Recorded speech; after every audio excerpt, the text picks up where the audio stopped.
If there's one thing we learned from the Browns' 31-6 win over the Miami Dolphins, it's that things could always be worse. We'll talk about it coming up on the Locked On Browns podcast.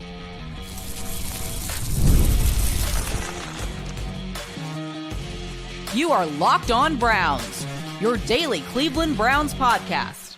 Part of the Locked On Podcast Network, your team every day.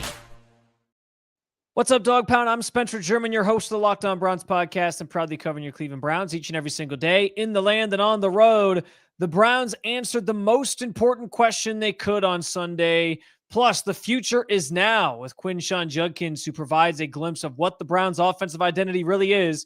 And enjoy this, really. But this is still a flawed football team. We'll talk about it. I do want to thank you for being in every day with the Locked On Browns podcast, making us your first listen every single day. Remember, you can find Cleveland Browns content with Locked On Browns every week, Monday through Friday, guaranteed. And today's episode is brought to you by PrizePicks. Download the PrizePicks app today. Use code Locked On NFL to get $50 in lineups after you play your first $5 lineup. And I want to be clear here. Today's win was a statement of the highest order for the Cleveland Browns amidst everything that was going on this week in Berea and with this team and with Kevin Stefanski and so on and so forth. This one meant something. With a team that has a lot of questions surrounding it and that has a lot to sort of figure out. I think they made the biggest statement that you could make today in being able to come out and beat a Miami Dolphins team that, yes, they are better than. I think that was the thing that was most evident today. As I said in the intro there, like what we learned today is that the Miami Dolphins in their situation and as much turmoil as they're dealing with, as Tua calls out his teammates last week and then throws 3 picks today and gets benched, like things could be worse. Things could be worse. I think that's one of the biggest things that I take away from this matchup today is just the idea that the Browns, even with all the frustrations, even with everything sort of mounting on them outside of the building, they found a way to get a win. And really, like they made a statement in the name of their head coach, Kevin Stefanski, that things are not as bad here as they are somewhere else in the NFL, specifically the team that they were playing today in the Miami Dolphins. I talked ad nauseum this week about the idea that you were going to learn a lot about this football team because, like, based on the result of this game, because whoever lost, like, if you lose to this Dolphins team that that felt like they were on the brink of unraveling, what does that really say about you? Well, they came out and made a statement. 31-6, they win the game. We'll get into some more of the specifics of like how they got there and why they got there. And this was not a perfect game by any estimation for this Browns team. There's still a lot of flaws, which I'll get into coming up here in the later in the podcast. But you at least saw a team that was still playing inspired football and that still sort of rallied around their head coach and didn't just quit. And I have always said that the number one thing that you look for when it comes to the conversation around a head coach and whether or not you should fire him and whether or not it's time to move on, has he lost the locker room? Today, to me, was a statement that Kevin Stefanski has not lost the locker room. And that's not for nothing. That does matter in the grand scheme of things. That means something in the grand scheme of things.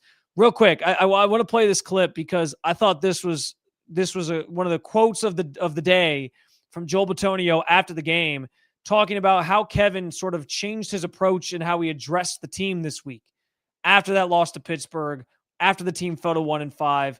I thought this was very telling, and I thought it spoke to the team rallying around their head coach today to go out and get a win that at least for now quiets some of that noise that was obviously surrounding the team this week. We had a little intensity on Monday. I think it was just frustration kind of boiling over, but he was intense and, laid out expectations for us, especially on offense. I think the guys answered the bell, but I've never lost faith in him.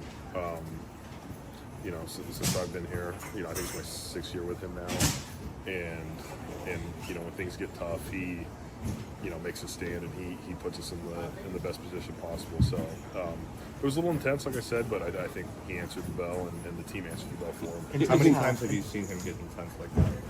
There's been a few, but this one was pretty good. So it was good stuff. But he, sometimes you gotta get some stuff out of your players.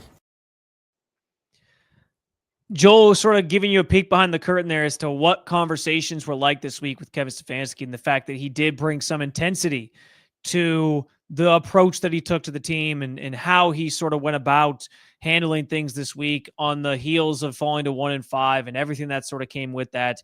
I mean, listen, that's some telling commentary there. You don't really get a lot of that sort of inside look into what's going on in the locker room and how guys are feeling and what Kevin's doing. And one of the biggest complaints that I know you as a follower of this team have, fans of this team have, is that sometimes Kevin Stefanski doesn't seem like he cares enough. Like he doesn't ever show that emotion. He prides himself on being even keel.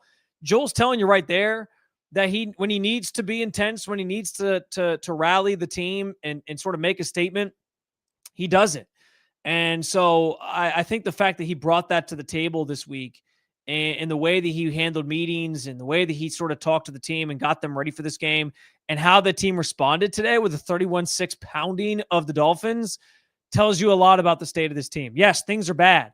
Things were bad last week in particular, as you fell to 1-5, as you lost to the Steelers, as the offense continued to be the reason you were losing. Myles Garrett voiced those frustrations after the game last week. He voiced them again on Friday and pretty much, pointed right at the offense and said, this isn't working. You got to figure it out. It's out of my hands with the offense, that the offense isn't really working right now. And to hear those things, I think sometimes is refreshing because you don't get a lot of those emotional reactions from this team very often. But then they came out today and answered the bell, like Joel mentioned. And I think that is the ultimate testament to the state of things. Yes, there was frustrations. Yes, people were upset because when you're 1-5 and you're losing a lot of football games and you're losing the way that they were losing, they're not able to score many points. Of course, that's going to weigh on guys and that's going to impact the day-to-day and that's going to bring out frustrations in the locker room.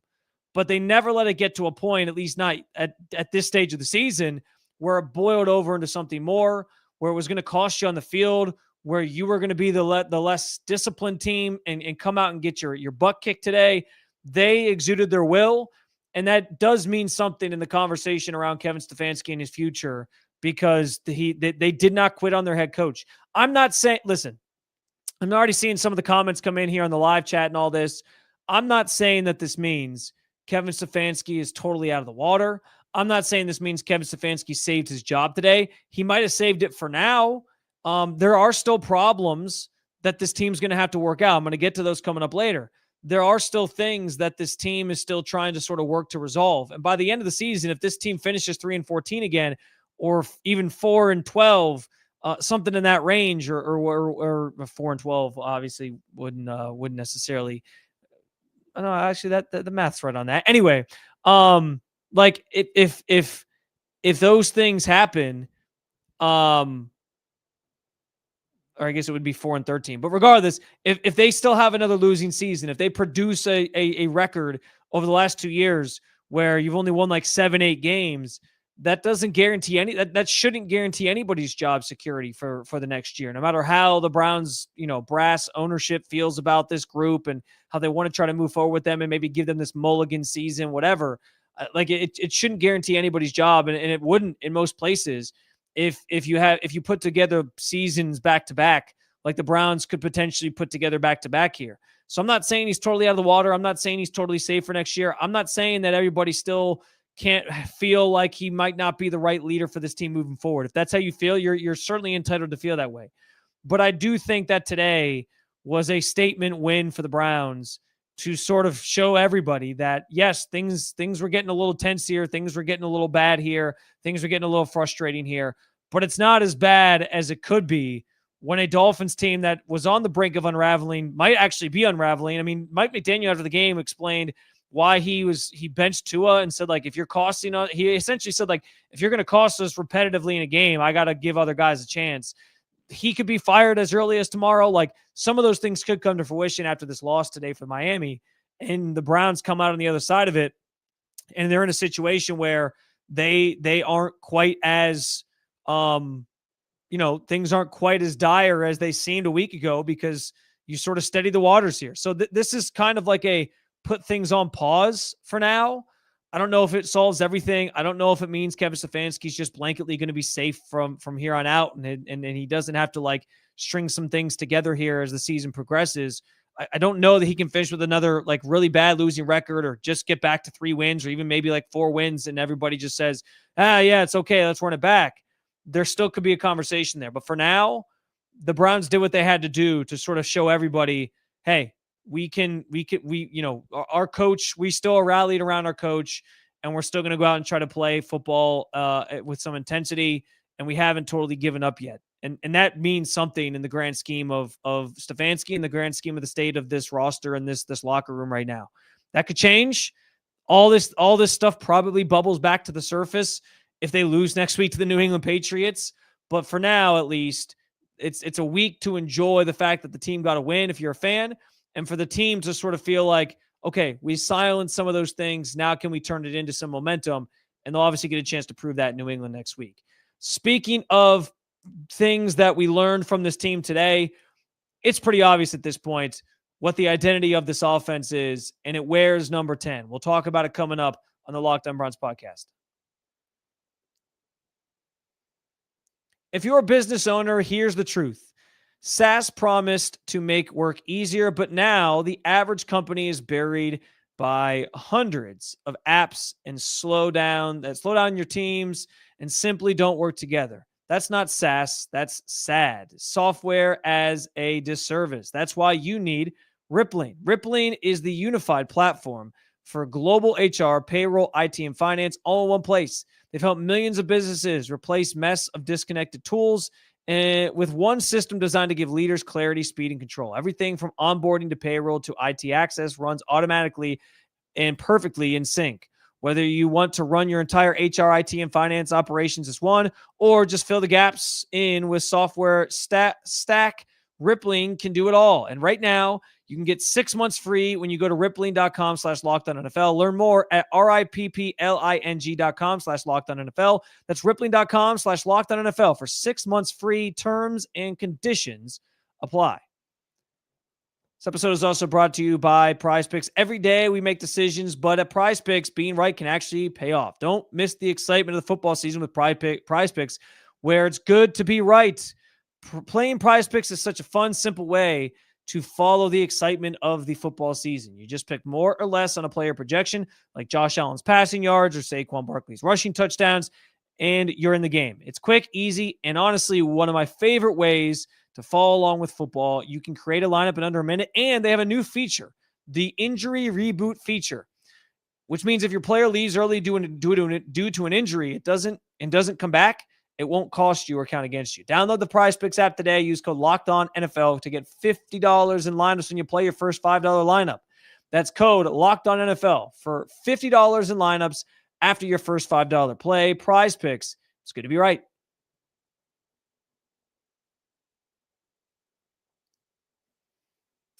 All right, so another thing we learned about the Browns today, at least on the offensive side of the football, is that this team goes as Quinshon Judkins goes. He had a brilliant day today, 3 touchdowns, 2 of them out of the Wildcat. The Browns and Kevin Stefanski sort of pulling out the Wildcat formation that the Dolphins helped create so many years ago in the early 2000s, and they used it to power their way to 2 touchdowns. Quinshon was great today. 25 carries, 84 yards, a 46-yard rushing touchdown to sort of to really get his day rolling. That was in the second quarter. Got the Browns on the board, or I guess they were already on the board, but gave the Browns a 10-3 lead that they never looked back from. As I said, the 3 touchdowns that he had. And what was great about it was a week ago, everybody remembers how Kevin Stefanski had to answer questions. I mean, it was Sunday, it was Monday, it was even on Wednesday a little bit about why he didn't quite lean on the run game a little bit more, why Quinshon only had 12 carries in that game against the Pittsburgh Steelers. It was a mess. It was the exact opposite of what you wanted to see in a game that really wasn't out of reach for the Browns at the time. And he did the polar opposite today. Now, some of that probably weather induced. He even admitted that afterwards. He talked about, Kevin did, the fact that the Wildcat stuff, he actually drew up on Thursday night with Tommy Reese and Mike Bloomgren to sort of work into the repertoire here and use Quinshon in that way. He'd run some Wildcat in college, and so they felt like it was a good opportunity to sort of get him the ball immediately and not have to hand it off or anything, just kind of cut out the middleman and get him running downhill to make some plays. And it worked for 2 touchdowns today. That was all sort of part of the thought process behind what the weather forecast was calling for. The weather, interestingly enough, it played a role in the first half for sure, because the wind was howling, the rain was coming down, and then in the second half, the rain sort of stopped. It was still a little windy, but the rain had stopped. And so it didn't play as big. It wasn't as big of a factor other than sort of just the field being a little bit wet and the ball probably being a little bit wet as it was in the first half. But it was still something to account for today. And the Browns certainly built their game plan around it. When you hand the ball off 25 times to Quinshon Judkins, that's the case. And so I think that did show some growth by Stefanski to understand like where things were at this juncture and what the weather was kind of calling for, what the game plan sort of had to be on a day like this, and understanding the fact that, listen, last week you didn't bank on your star running back enough, and now this week you sort of leaned into it as hard as you could, swerved into it as hard as you could, and made sure to get him a quality amount of touches that was commiserate with what he probably deserves and needs in this offense, because he is the star. He is the thing that drives. He is the straw that stirs the drink. That's been on display, I think, these last couple of weeks. I think it was fully on display today. And yeah, like for an offense that has struggled to move the football, guys can't catch passes. Offensive line struggling to protect in pass protection. Lean on the thing that's your strength, and that's Quinshon Judkins. I don't know if it's all perfect. When you take out that 46-yard run, it was not a lot of yards gained on per attempt for Quinshon, and some of that has to do with the blocking up front. Dolphins selling out to stop the run because they knew, like other teams have sort of shown you this year, that they're not afraid of the Browns wide receivers sort of threatening them down the field, so they can just kind of load the box and try to stop the run. That's still something the Browns have to figure out and work through. And the only way you're going to combat that is if you start actually pushing the ball downfield and doing some things. But if you had questions about, like, can this offense figure it out, I think Stefanski showed you today, like, hey, we know we got to lean on this guy, and we're willing to do it more than we have in the past. And that is a good thing. That sign of growth is a good thing, I think, moving forward. I mean, essentially, though, like, you got a real glimpse into the future with what Quinshon gave you today. He's the first running back, or the first Browns player, to score 3 rushing touchdowns since Nick Chubb did it back in 2022, I believe it was. September 18th of 2022, I believe it was. So he's already doing things that only Nick Chubb has done, or that Nick Chubb had recently done. And, you know, when you drafted him in the second round, there was a lot of excitement about what he brought to the table. The hope was that this is what you were getting, sort of this replacement to Nick Chubb to drive the offense. And I think he showed you that today. The hope here now is that he continues to be the focal point. The Browns know they need him. The Browns know they need to rely on him. I get there might be games where things get out of reach and you got to go away from the run. But you cannot replicate what happened last week in Pittsburgh, where he only gets 12 touches, as the only thing in this offense that gives you any sort of signs of life. The identity is obvious. I think it was obvious today. Was it a perfect performance in terms of getting the run game going? No, and we're going to talk about that a little bit more coming up. But you have to be encouraged by what you saw from Quinshon Judkins today, and just the idea that this guy can be the sort of focal point of this offense and the face of this offense, and maybe even of this team at some point, because he's just that good of a player. Dylan wasn't asked to do a lot today, and that's okay. Part of that was the byproduct of the weather, of course. He threw 18 passes today, 116 yards, no touchdowns. He did what he was asked to do, which was a lot of handing the ball off to Quinshon Judkins. I mean, listen, I'm not trying to give Dylan Gabriel a pass here at all. There were some moments where you still saw some of the problems that have plagued him the first couple of games he started. High throws, missing guys, maybe not getting through progressions. First, it was the Browns scoring drive, when they kicked the field goal, second drive of the game, aided by penalties from the Dolphins, but also looked like a ball that was going to be clearly intercepted and then wasn't, somehow sort of slipped past the DB. And Jerry Jeudy catches it for a bigger gain. And that was, there were some throws that he made that probably could have ended in interceptions, but they didn't. So, like, there's still some flaws there. And I think this is a game that you could evaluate him a little bit better than other games. I will say this. We talk about the identity of the offense. Yes, the run game is where that starts. I starred on my sort of sheet that I track the plays on. There were at least like 4 or 5 times where Gabriel either on his own rolled out of the pocket or it was a designed rollout out of the pocket. And I thought he looked his best on those plays when he didn't have the offensive line in front of him. He could have a clear picture of kind of what routes are downfield and who's there and who's open. He completed a really nice ball. I think it was the longest throw of the day to Jamari Thrash on a play like that. So those things I think are positives for this offense moving forward in terms of what this group can do well and how they can actually move the ball downfield. The rollouts with Gabriel are a positive. Obviously, Quinshon Judkins is a positive. But it was good to see Quinshon get going and give you a career day with the 3 touchdowns. And it is only a sign of things to come because they are going to continue to lean on him heavily, I think, and I hope. I hope Kevin Stefanski kind of learned his lesson from that Pittsburgh game. And the Browns are going to need him. The Browns are going to need him the same way they needed him today to show up and perform in a big way to help lead this offense and get it on track. Because there are still a lot of flaws with this unit as a whole. And we will talk about those things some more here coming up on the Locked On Browns podcast. Mazda crafts cars for those who do more than simply move. Mazda delivers confidence with every ride.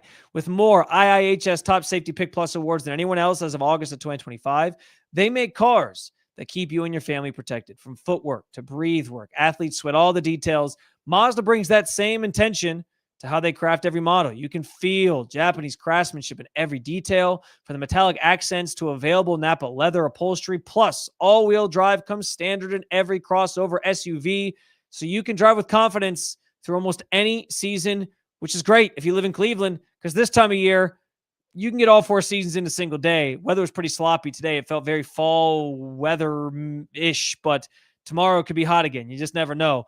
Like our players, we sweat every detail because when you make every moment count, impossible becomes irrelevant. Mazda, move and be moved. This episode, of course, is also brought to you by our friends at FanDuel. The NFL season is well underway, and FanDuel is making sure that you're ready for kickoff with this can't-miss offer. Right now, new customers can bet just $5, and if your bet wins, you'll get $300 in bonus bets to use across the app. There's nothing better than following an NFL season with FanDuel. And frankly, the best part is they have options for however you like to bet. Maybe you're a prop bet person and you want to bet on, I don't know, Quinshon Judkins to score 3 touchdowns in a game. Maybe you want to combine Quinshon's 3 touchdown benchmark with a few other props. Maybe throw a money line on there as well and build a same game parlay. Or you can just jump on the money line in real time as the action unfolds. The options are endless, and it's what makes every game, whether your team is playing or not, even more exciting with FanDuel. So are you ready to play?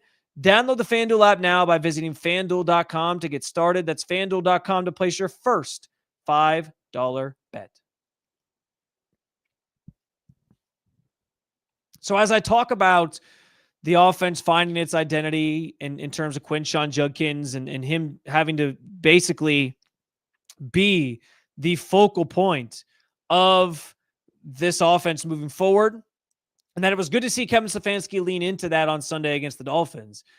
I also think I'd be remiss if we walk away from this game acting like everything is just great, acting like everything is perfect, and we can just listen. I want fans to be able to enjoy this one. I know the team is out enjoying this one. This win meant something in terms of sort of staving off some of those hot seat conversations and the turmoil conversations.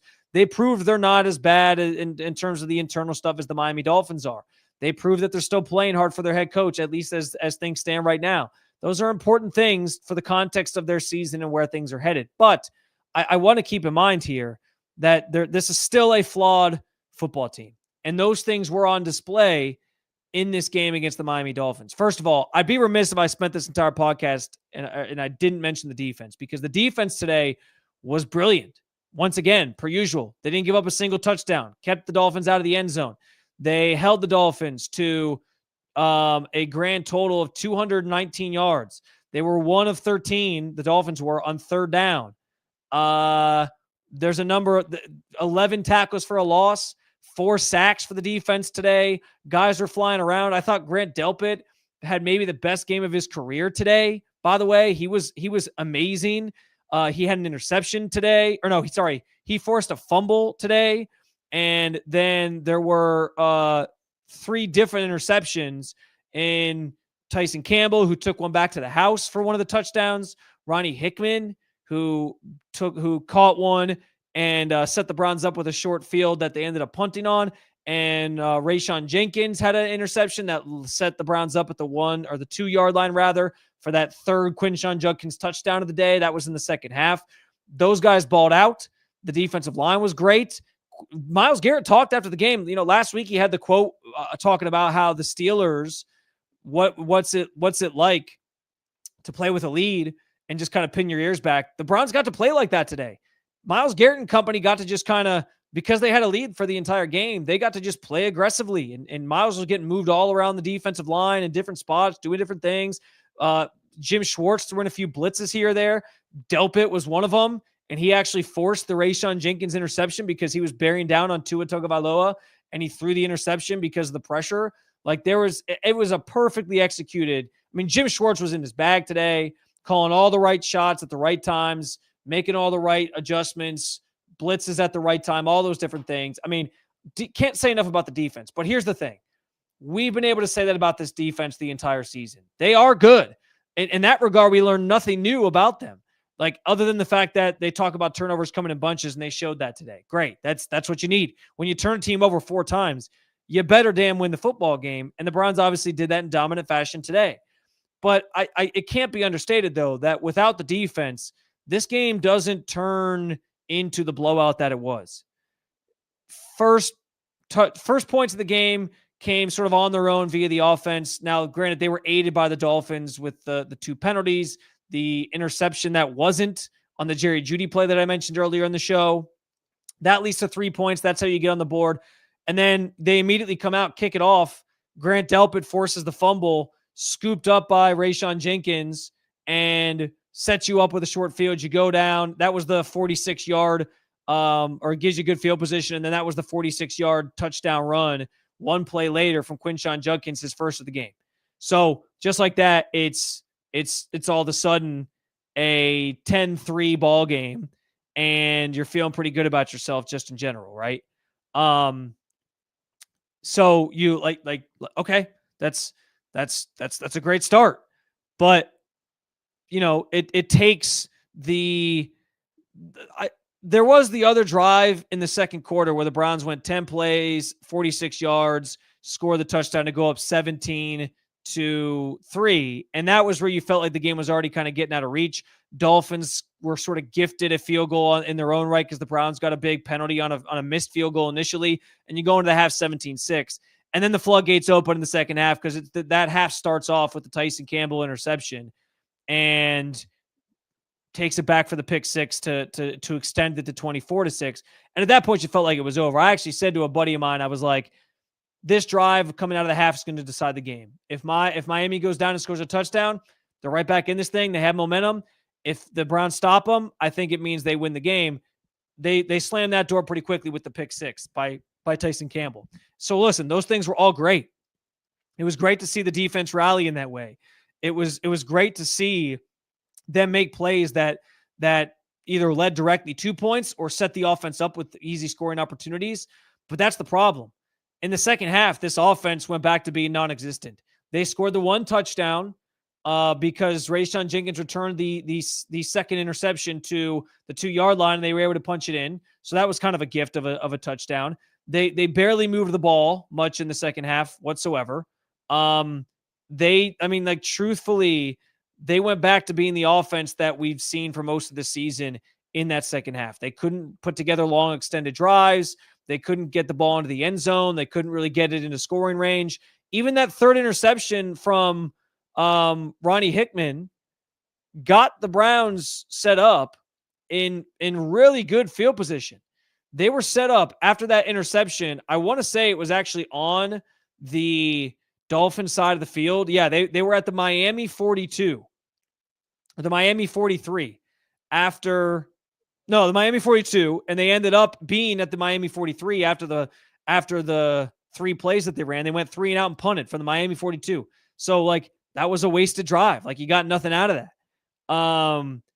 They punted again from the Miami 44 on a couple the very next possession that they got the game. or that they got the ball. Like, the offense went back and reverted back to what we've seen for most of the season. They weren't able to move the football. I also mentioned the thing with Quinshon, like, you take away the 46-yard run, 38 yards rushing on 24 attempts.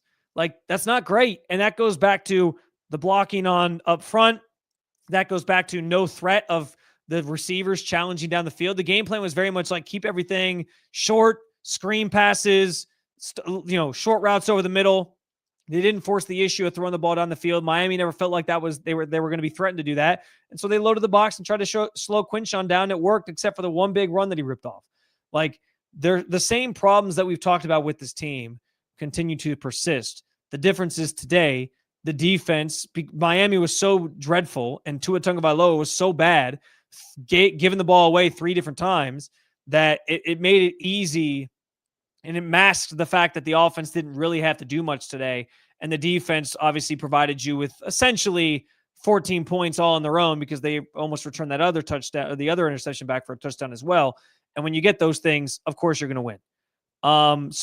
Again, I'm not saying not to enjoy this one. I'm not saying to be excited about it. Like, I see this comment from Aaron here. They win by 25 and they're still haters. This isn't me trying to be a hater at all.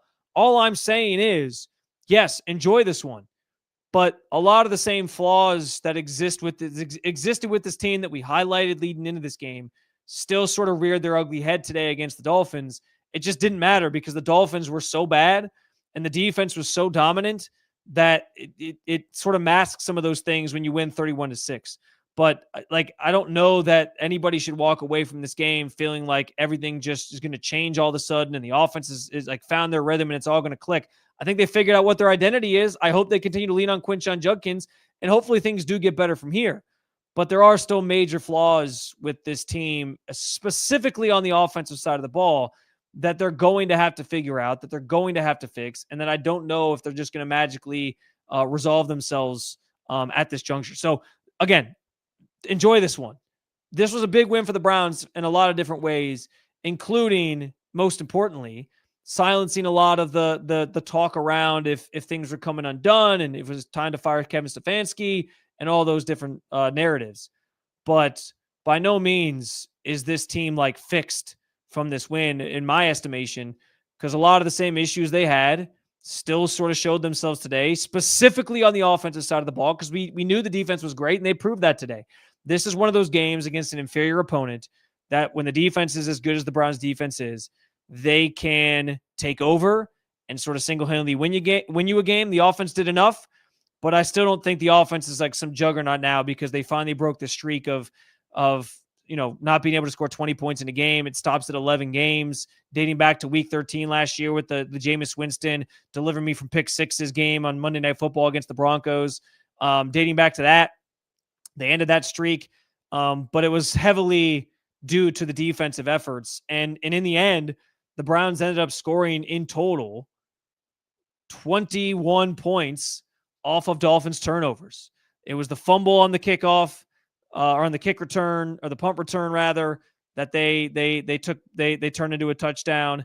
It was the direct pick six, and then it was the other touchdown scored by Quinshon after the interception that got him to the 2-yard line. So it's the same team. They just ran into a team this week that's far worse than they are and has far bigger problems than they do. And that played itself out on the field. Again, meaningful win, staves off a lot of those hot seat conversations for now. Those things could bubble back to the surface after the very next loss. It's not going away, but it certainly silences it for now and proves that this team is still trying to play hard and is still committed to their coach and isn't just throwing in the towel in the season. And that stuff does matter when you still had, coming into this week, 11 games to go, and some of those things were already being discussed. Another episode down with you, Dog Pound. Thank you for joining me, as always, to talk about your favorite football team. If you like what you heard, hit that subscribe button. Make Locked On Browns your first listen every day, wherever you get your podcasts, and at the Locked On Browns YouTube channel for your second listen. You can get a double dose of Locked On NFL with Tyler the Madman Rowland in the morning, Tony Wiggins with the barbershop at night. Find Locked On NFL on YouTube or wherever you get your podcasts. And I always like to remind you to keep it local. Check out Locked On Cavs or Locked On Guardians. Thank you for being an everydayer at the Locked On Podcast Network. I will talk to you again on Monday with another reaction episode here at the Locked On Browns podcast. Take it easy, Cleveland.